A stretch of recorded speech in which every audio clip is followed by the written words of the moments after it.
दो संसार विषय सुख होता, तीर्थंकर क्यों त्यागे और काहे को शिव साधन करते, संयम सो अनुरागे।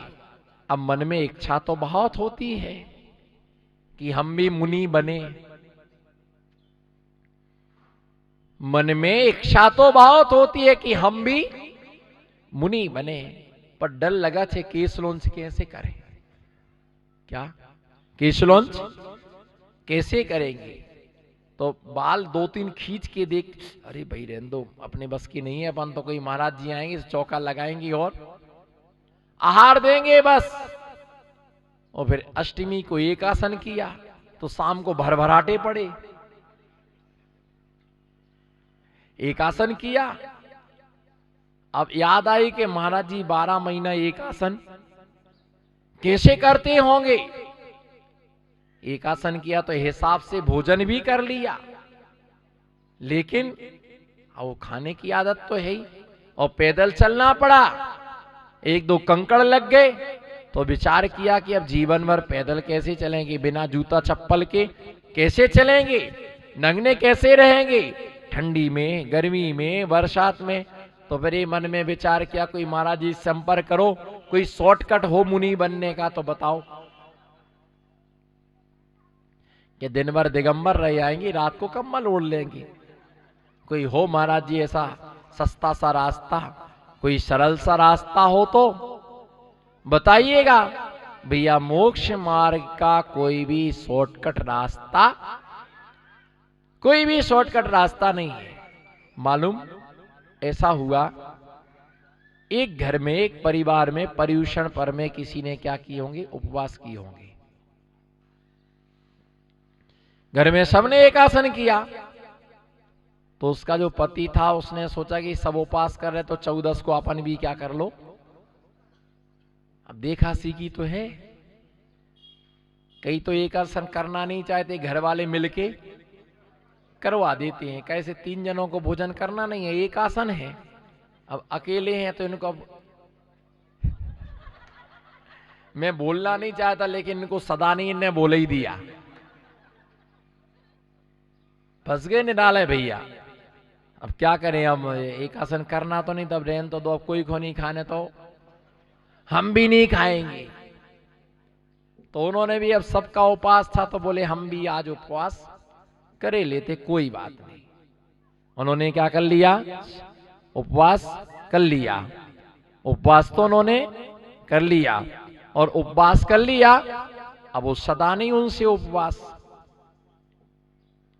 उपवास क्या नहीं हुआ, वो सदा नहीं। अब दिन तो उन्होंने निकाल लिया, अब दिन निकल गया, सामने के लिए सबने कही सो जाओ सो जाओ सो जाओ सो जाओ, नींद आए तब तो सो जाओ, पेट में तो उन्होंने क्या किया, जेब में एक ककड़ी रख ली। क्या रख ली, अब ककड़ी रख ली। देखो कर्म भी कैसा, मतलब रखने को क्या मिली, केला नहीं रखी। अब समझना केला और ककड़ी में बहुत बड़ा अंतर होता है। अच्छा लगे तो 2 मिनट मुस्कुरा लेना। और अब केला नहीं रखे, क्या रखी उन्होंने, ककड़ी रख ली। और रात्रि में अब देखा कि सब लोग क्या हो गए, सो गए, और बाजू में उनका बेटा सो रहा था। तो इन्होंने देखा कि रात को 12-1 बज गए, बिल्कुल सुनसान हो गया। अब धीरे से ककड़ी क्या कर लो, निकालो। सो ककड़ी जेब में से निकाली और खाना चालू करी, तो वो ककड़ी आए वह हल्ला बचाए बिना कैसे रह सका। भैया आप दुखी क्यों बैठे हो अकलंगे भैया, आप मुस्कुरा ही नहीं रहे हो। अच्छा, बीवी ने कह के पहुंचा था महाराज जी के सामने, हंसना मत। वो ककड़ी है, वो हल्ला करे बिना, वो चर्रे चर्रे की आवाज है। जैसे उनने खाई तो चर्रे चर्रे, और जो चक्कू वक्कू तो थी नहीं कि काट कूट के खा लेते। अब जैसे ही खाना चालू की तो चर्रे चर्रे की आवाज आई। सो लड़का उनको बाजू में सो रहा हो तो बिल्कुल पास में, तो वो जग गो कि जो आवाज कहे आ रही पापा की, उपास तो कहीं का जो तबीयत तो नहीं, जी तो नहीं बिगड़ेगा, आवाज कहे आ रही जा पापा की। अबे लगी चर्रे चर्रे खावे के लाने, चर्रे चर्रे आवाज आवे। अब केला होते तो धीरे से सटक जाते भी, केला होते तो आवाज ही नहीं आने। केला में एक पापड़ और ककड़ी दो हल्ला करे बिना अंदर नहीं जाते। एक पापड़ और वे हैं इतने पतले दुबले, लेकिन हल्ला देखो कितना मचाओ, तोड़ो तो आवाज आए। और फिर बुंदेलखंड को पापड़ तो और ही बिल्कुल नीखरादार को, उसकी तो पूछो ही मत कि कैसे चटचटाते पापड़, कैसे बेले भी इनने ताकत लगा के हैं। और नहीं बिल रहा हो तो बीच में तनक तनक सरसमा को तेल लगाओ, नहीं अब तो बिल हो। अब पापड़ और ककड़ी की दोनों चर्रे करे बिना जाए नहीं वो। आओ बेटा थोड़ी देखत रहो, सोचत रहो कि करें का, उठें कि कछु करें कि नहीं करें। अब उसने देखा कि पापा की आवाज आ रही तो जगाओ तो नहीं, मैंने सीधा चद्दर खींच दिया। अब ये क्या कर रहे थे, ककड़ी खा रही थी। तो उन्हें पूछी कि पापा तुम्हारा तो उपास हो जब तुम ककड़ी खा रहे हो। तो पापा ने मालूम कैसी व्याख्या की, बोले 12 बजे के बाद दिन बदल जाते हैं। 12 बजे के बाद दिन बदल जाता है, और अब दिन क्या हो गया, बदल गया है। तो अब क्या कर सकते हैं, 12 बजे के बाद पालना कर सकते हैं। तो समझदार था, जैन कुल में जन्म लिया हो और इतना ना समझे। बोले पापा ऐसा तो नहीं हो सकता है कि तुमने ककड़ी तो तुमने गलत खाई जा, तुम्हें खाने चाहिए, उपास किया है और तुम वो चद्दरा ढांक के खा रहे हो, ये तो बिल्कुल गलत है। अब वो बोलो, बोले मम्मी से ने कहियो, कहने लगे क्या है, बोले भारी मार है भी। तो ऐसे लोग रहते कि उपवास नहीं होता तो मत करो, एक आसन नहीं होता कोई जरूरी नहीं है। मेरी मान्यता, मेरी धारणा, मेरा चिंतन, मेरा सोच, मेरी खोज, मेरा रिसर्च ये है कि आत्मा के परिणामों में निर्मलता रखो, ये सबसे बड़ी तपस्या है। क्या है,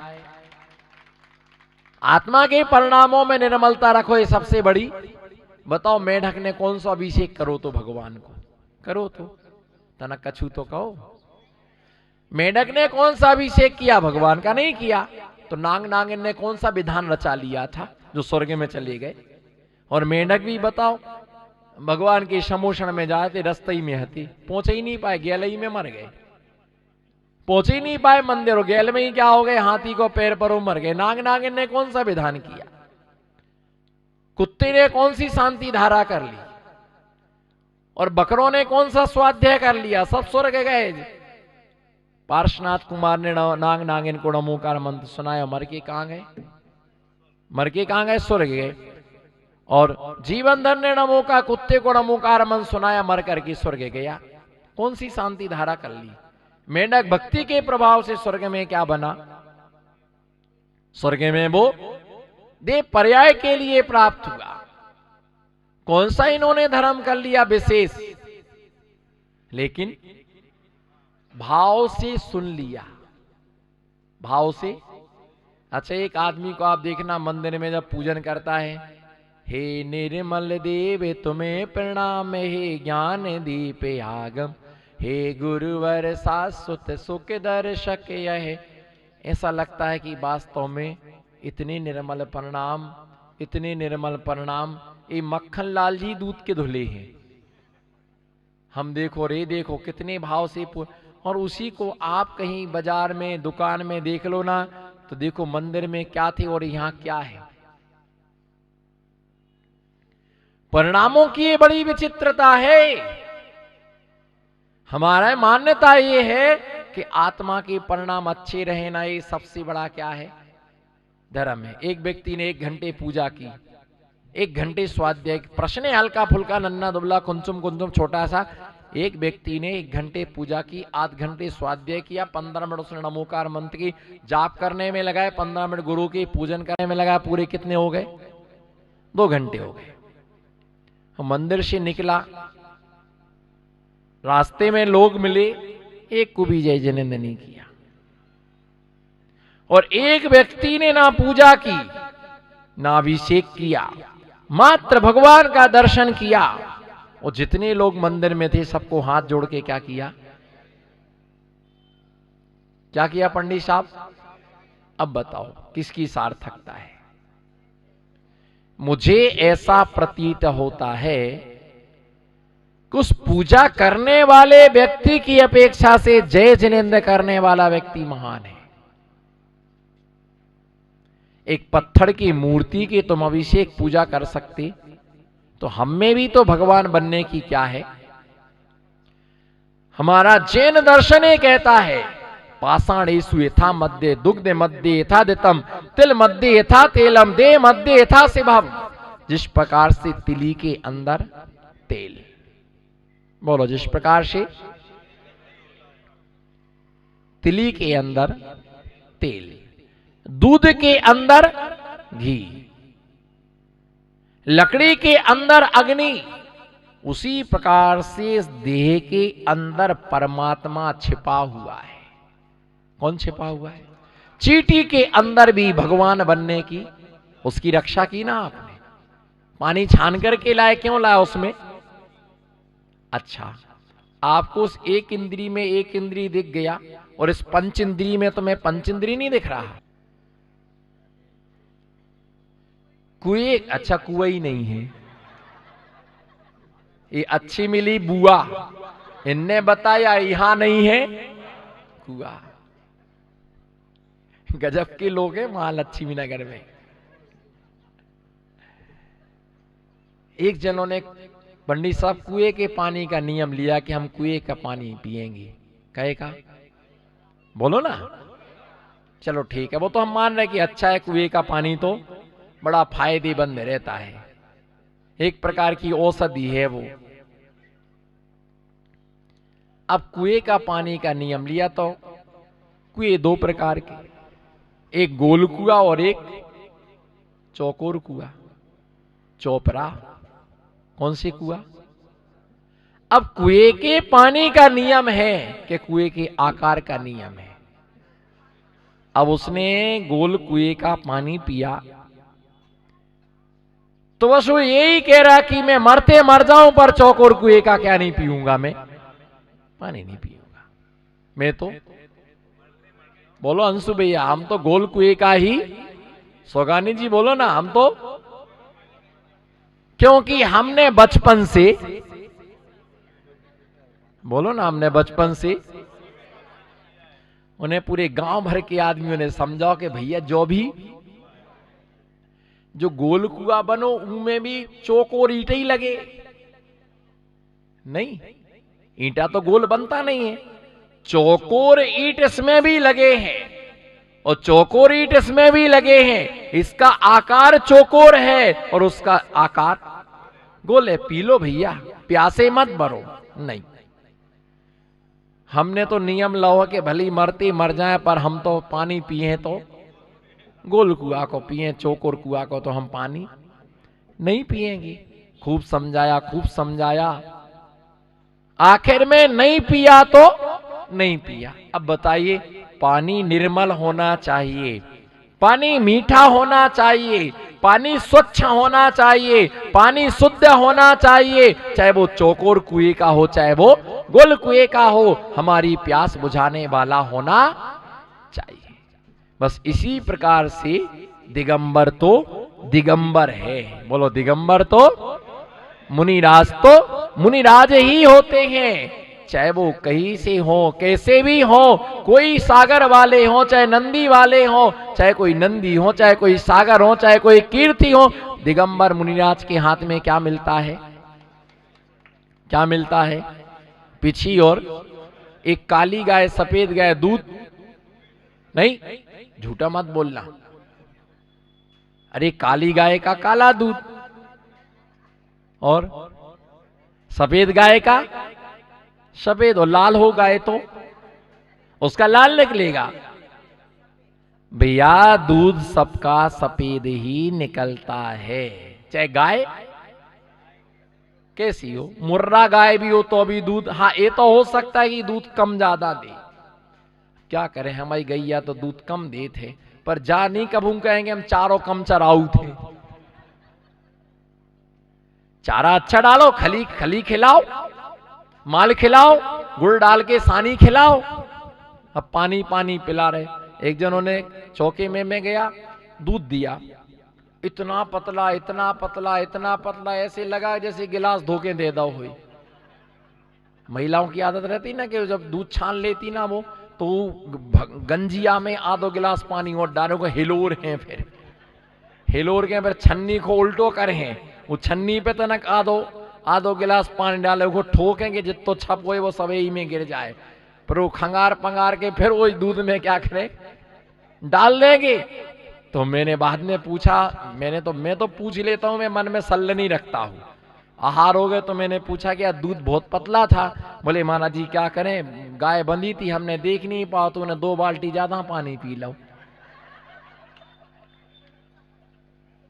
नहीं मिचन जी, गाय ने 2 बाल्टी पानी पी लो तो दूध का होगा, पतलो होगा। हमने फिर कही उनसे कि तुम अब पानी ज्यादा पियो तो खून पतलो हो जाए। जो ज्यादा जम जात ना, यही से तो अटैक बटेक का क्या मालूम काका बीमारी, खून गाढ़ा हो गया, खून गाढ़ा हो गया है। तो उसको पतला करने के लिए लोग क्या खाते हैं, गोलियां खाते हैं। तो पानी अच्छा पियो तो खून क्या रहे, पतलो रहेगा। तो जिससे क्या होगा कि बढ़िया संचार होता रहेगा, रक्त कोशिकाएं आराम से चलती रहे, कोई अटैक फटेक नहीं आएगा। ये नहीं कहेंगे कि हमने आधा किलो को 1.5 किलो बना दो, आधा किलो दूध में 1 किलो, वो तो दुनिया जानत कि जी ने बेचो उन्हें आधा किलो मिलाओ, जी लाओ सो उन्हें आधा किलो मिलाओ, और वो दूध में कितनी दम बचे। और फिर बोलते इतो अच्छो कौने मिले, इतो कच्चो कौने मिले, इतना हाँ सही, तुम सही कह रहे कि इतो अच्छा दूध अब कौन नहीं मिल रहे हैं। उसके बाद हमने कही दूध को त्याग भैया, दूध ही नहीं लेना अपने को। संसार ऐसा ही होता है, संसार में सब उन्मार्ग हैं, मोक्ष मार्ग एक ही होता कि जिससे जन्म जरा मृत्यु का नाश होता। तिलोक लोकी विकलो कलंका, जिनेन्द्र देव जो होते वो कलंक से रहित होते। सा देव देवो हृदय ममस्तम, ऐसे जिनेन्द्र देव जो समस्त प्रकार के दोषों से, जन्म जरा मृत्यु से जो रहित है ना, रागदेश से रहित है, मोक्ष मार्ग का प्रतिपादन करने वाला है। ऐसे मोक्ष मार्गी वे भगवान हमारे हृदय में क्या हो, विराजमान हो। जब तक मुझे निर्वाण की प्राप्ति ना हो जाए तब तक वो भगवान हमारे हृदय कमल पर विराजमान रहे। और उन्हें ही धर्म करने से शांति मिलती है, जो व्यक्ति अपने हृदय में भगवान को विराजमान कर लेता है। तो ऐसी हमें भावना रखना कि वो भगवान हमारे हृदय कमल में विराजमान रहे। इसी मंगल भावना के साथ जय बोलो शांतिनाथ भगवान की, परम पूज्य आचार्य गुरुवर विराग सागर जी महामुनिराज की।